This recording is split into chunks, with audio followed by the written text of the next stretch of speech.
Welcome to the Unlist. Today we are discussing how temperature and weather affects the fragrance you wear. Now I know some of you are going to say, but hey, I wear whatever I want whenever I want because it doesn't matter. You can wear what you want. And yes, I agree. And I agree in regards to everything, whether it's time of year, whether it's occasion, whether it's a matter of gender, which is a non-issue for me, but for some of y'all, you draw the knives when the word gender pops up. But I'm not drawing a knife. I'm just saying that's how it tends to be. Y'all get very, very upset with rules, unspoken rules being broken when it regards to smelly water. So, no, I'm not saying that you have to wear summer fragrances in summer and winter fragrances in winter. And this is also not a video about winter fragrances because it is only October 27th, people. So we are just barely dipping our toe into true fall weather.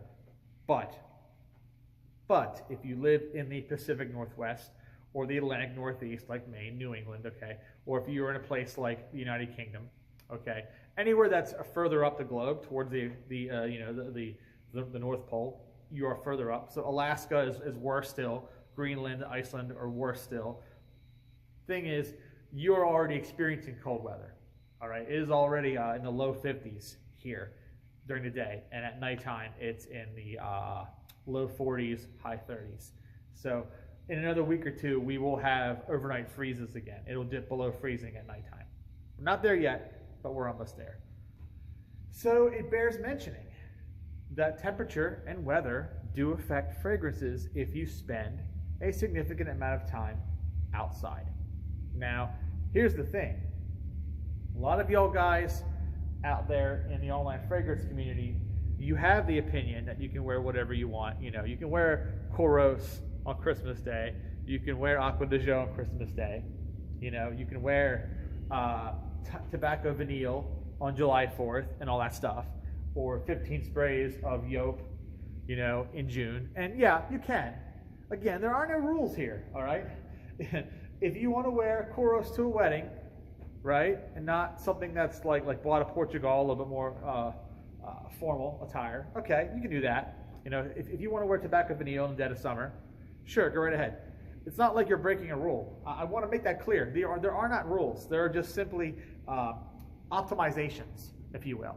There are ways to optimize your fragrance wearing experience.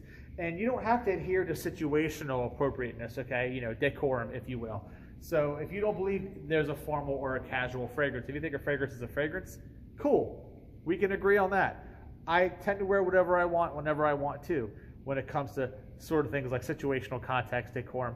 I don't have to follow decorum. I'm a security guard. I'm in a uniform all day. That's my decorum right there. So I get it, guys. But the reason why a lot of you hold the opinion that you can wear whatever you want during any time of year you want is that you don't have to experience the weather, as it were. And this is a bit of a problem, not really a problem, but it's a problem in terms of bridging understanding. It's a problem because the online fragrance community is composed primarily of wealthy upper middle class people, because it takes a wealthy upper middle class person to have a mindset of I do what I want whenever I want, because they're not bothered by the weather. And why? Why is that? Let's use some critical thinking here. If you're in the wealthy upper middle classes, you know, or the middle classes in the UK as they call them, we call them the upper middle classes in the US because to us, middle class is working class. But you guys have a separate working class in the UK. Here, working class is middle class, and middle class is upper middle class. It's confusing, I know, all right? Tomato, tomato, but we all know what I'm talking about now. We all know I'm referring to the haute bourgeoisie, if you will, okay? If you want to use the French, you can use the French too. But my point is, those of you who have enough money, you have enough money to spend the time and the cash collecting fragrances as a hobby. Typically, you're not a construction worker. You're not a plumber. You're not an electrician. You're not a taxi driver. Okay? You're not shoveling snow.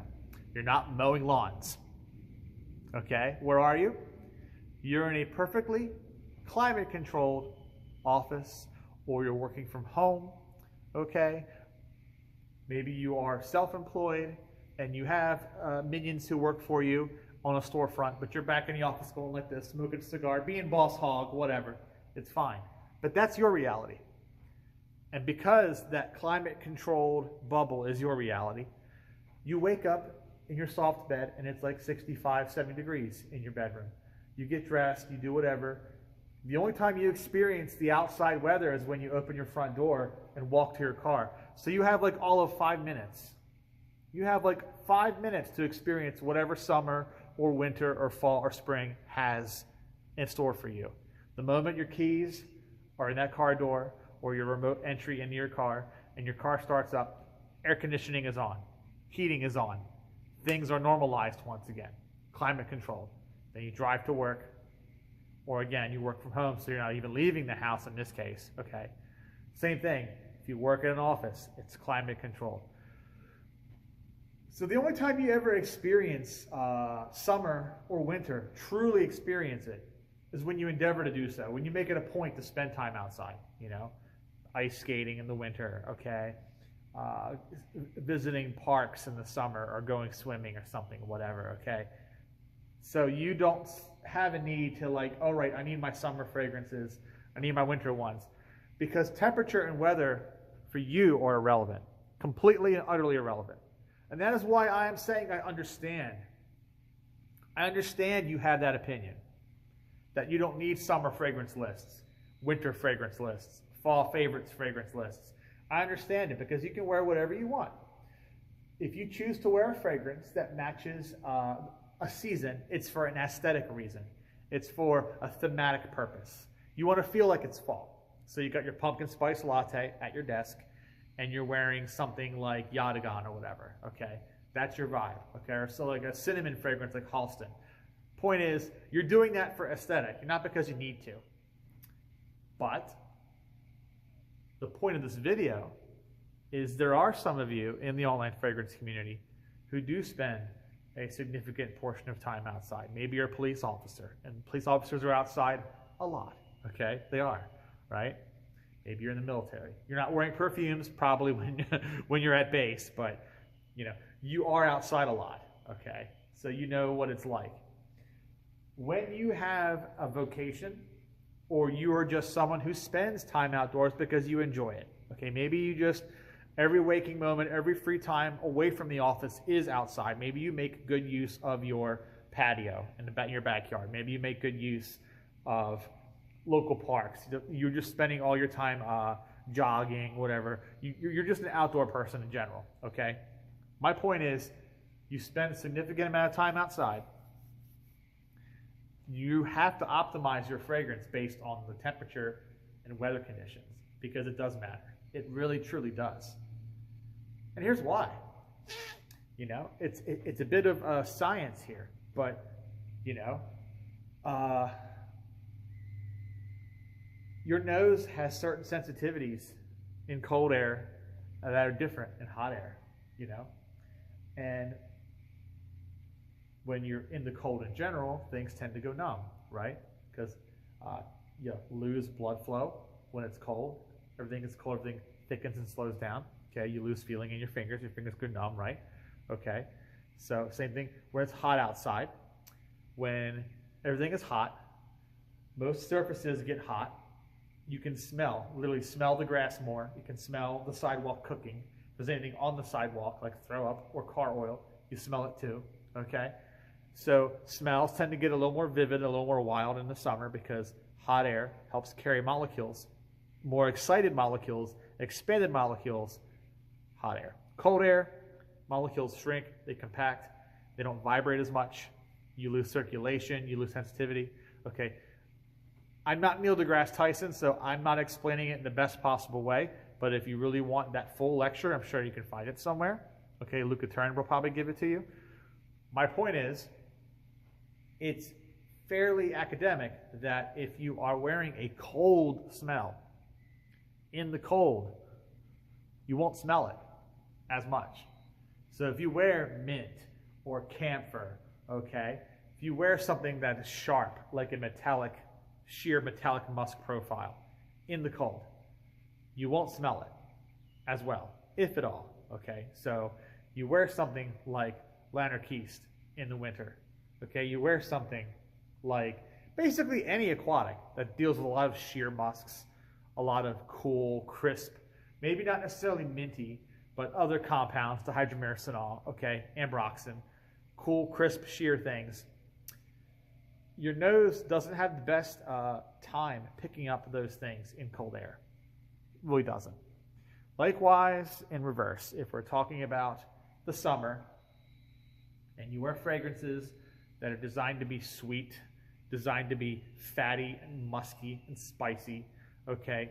These are very powerful materials that once they hit hot air, they really explode in ways that are perhaps not always welcome, not always wanted. A little bit of water there. So, this is why I, someone who works outside 5 days a week, and I do all my commuting via transit, so I'm outside at bus stops, I'm outside at train stations all the time. So I'm just outside a lot, okay? So I know for a fact. And I have a very sensitive nose. I pride myself having a very sensitive nose, okay? I don't wear a lot of sprays of anything. I don't need to. And if I do, then I get sinus problems that have been a constant plague for me, I might add. So I have to really reduce the number of sprays I wear of anything to prevent that from coming back. And thus, I have developed a higher sensitivity. I can smell things a little more clearly than some of y'all with your beast mode 20 sprays of Sauvage or whatever, okay? You can't smell anything, all right? So I know that if you wear something that's really musky, really sweet, really spicy in the summertime, it's probably going to smell gross if you're out in the hot air. If you're going to wear something like a castoreum fragrance, a civet fragrance, you're going to wear even a cleaner kind of musk, but sweeter, more vanillic kind of musk. You're going to wear something like Eros, okay? You're going to wear 1 million. Maybe even just like Jovan musk with its Tonka reconstruction type of musk profile.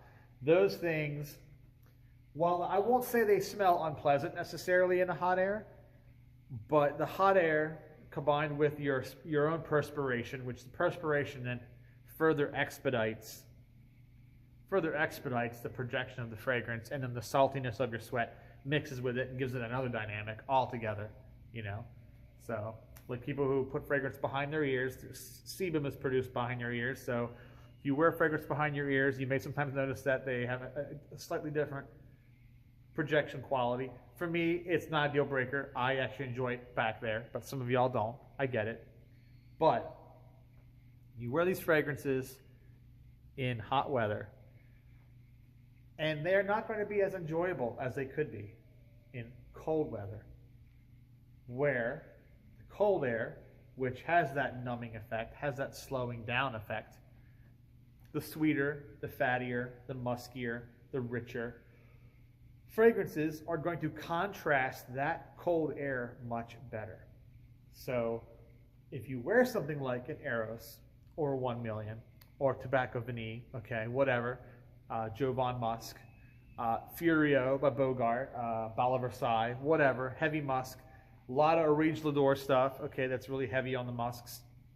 Those things are just going to smell better in the cold. They are going to contrast the cold, sharp, bracing air with their warmth, their richness, and their sweetness. You might not even be a fan of rich, sweet, musky, or warm fragrances in general. And that could be because you're wearing them in the wrong environment. You're wearing them in a really hot weather. Maybe you live somewhere and you don't have air conditioning and it's always hot. Maybe you live, I don't want to knock anybody. Everyone's life is different. But maybe you live in a third world country and it's always hot and you don't have air conditioning because you can't afford it. But you can't afford a perfume because black market, yada, yada, yada. I ain't got to tell you. People get their hands on stuff any sort of way they can. But there are people living in like favelas and stuff that are wearing like stuff like Horos because they got it somehow and they're wearing it. And they're like, oh man, this stuff is just kind of like, And then those kind of people are like, no, I like light blue, I like aqua de joe, I like all these crisp things. And it's like, you wonder why. It's because, it's 95 degrees inside their house all the time. They are sweating their balls off constantly. They don't have a nice first world climate controlled environment that they have, okay? They don't. So they can probably relate more to me than some of y'all can, because they don't have that perfect climate controlled environment where they can wear whatever they want whenever they want. So same thing in reverse. We're talking about summertime. You spend a lot of time outside. You spend a lot of time where it's humid, okay, where it's hot. You will find that dry or very soapy or very sharp bracing fragrances do better. So I don't mean aquatics. I don't mean exclusively aquatics, okay? Not just saying cool water and aqua de joe and all that's wrong. I mean, yes, those fragrances are really good in the summer. Clearly, they're made for that. But I'm also talking about pine fragrances, sharp, dry, woody fragrances, stuff that deals with a lot of dry spices. Key word here is dry spices. Nutmeg, castor oil pour l'homme, okay? Bijan for men. These fragrances do really well in hot air. You know, incense fragrances. Fragrances that have a lot of real myrrh or real olibanum in them, okay? So real frankincense. Dry, incensey, woody, okay? Dry, spicy fragrances. Dry pine, okay? Dry citrus, bergamot, all right? Citron notes. Herbs, garrigue, okay? Things like New West. These fragrances do exceedingly well in hot weather, okay? Fougères, assuming they're not very vanillic fougères. So if we're talking Canois, you know, maybe not so much. Wild Country by Avon, maybe not so much, all right? Too vanillic. Caron pour l'homme, no, we wouldn't want to do that. Sport flanker, low flanker, yes. But my point is, dry, aromatic, sharp, bracing. So dry interpretations of patchouli, like Terre de Hermes, all right, also work. Something like that. Vetiver fragrances. Vetiver fragrances are very, very popular in South America. And there's a reason why. There's a reason why vetiver was so popular in South America. In fact, vetiver was popular in South America before it was ever popular anywhere else. Before we had all these vetiver fragrances in North America, all these vetiver fragrances, you know, in Europe, wherever, they were selling like hotcakes down in Brazil, all right, down in Mexico. That's why you see a lot of cheap drugstore fragrances down there, like Malaysia, for example. That's vetiver. Where up here in the U.S., vetiver is like a luxury. Any kind of vetiver fragrance, Guerlain vetiver, $120, you know. Murdoch vetiver, $120. Tom Ford gray vetiver, $150, $160, all right. But down there, it's like $15 will get you a vetiver fragrance, because vetiver is very popular, and it's because it's very nice in the heat, and it's always hot down there, always hot. If you live at the very tip of South America, close to Antarctica, maybe you get winter, okay? But you know, anywhere else in that continent, no, not so much. Or up in the mountains, okay, maybe it gets cold. Nowhere else though, all right? And that's why they like it down there. And of course, the Middle East. Those of you friends who are from places like the UAE, or you're from Yemen, or you're from Oman, or you're from Saudi Arabia, or Egypt, okay? Or you're from Turkey, you already know. You're shaking your head the whole time. Yes. Dry rose. Yes. You're shaking your head. Yes. Dry ambers. Yes. Incense fragrances. All these things are very popular subjects in Middle Eastern perfumery. And a lot of people scratch their heads, right? A lot of Western people scratch their heads.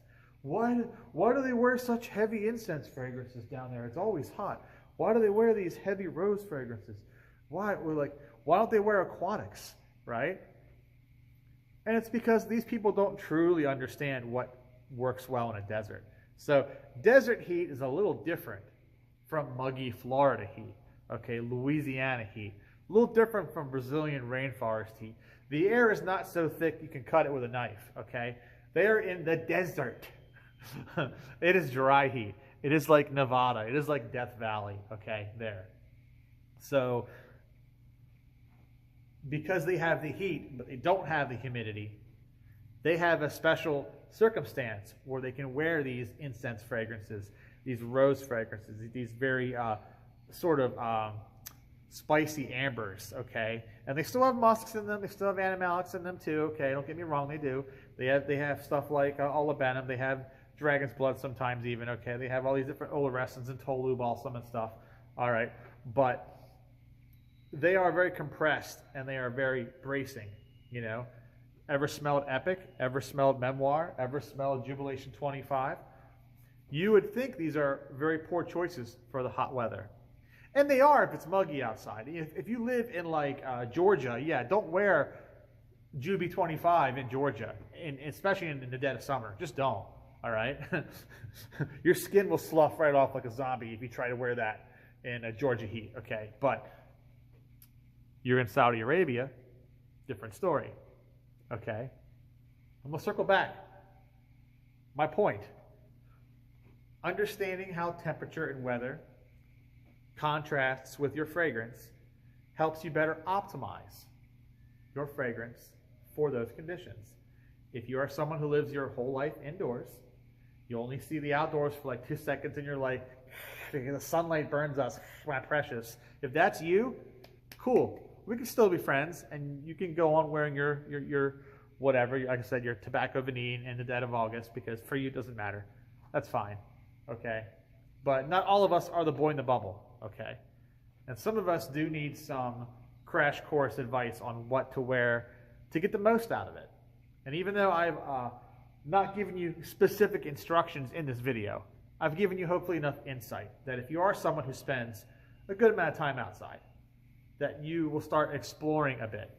Cooler scents in warmer weather, warmer scents in cooler weather, dry fragrances in humidity, and maybe thicker, richer fragrances in drier conditions. That is the best I can do.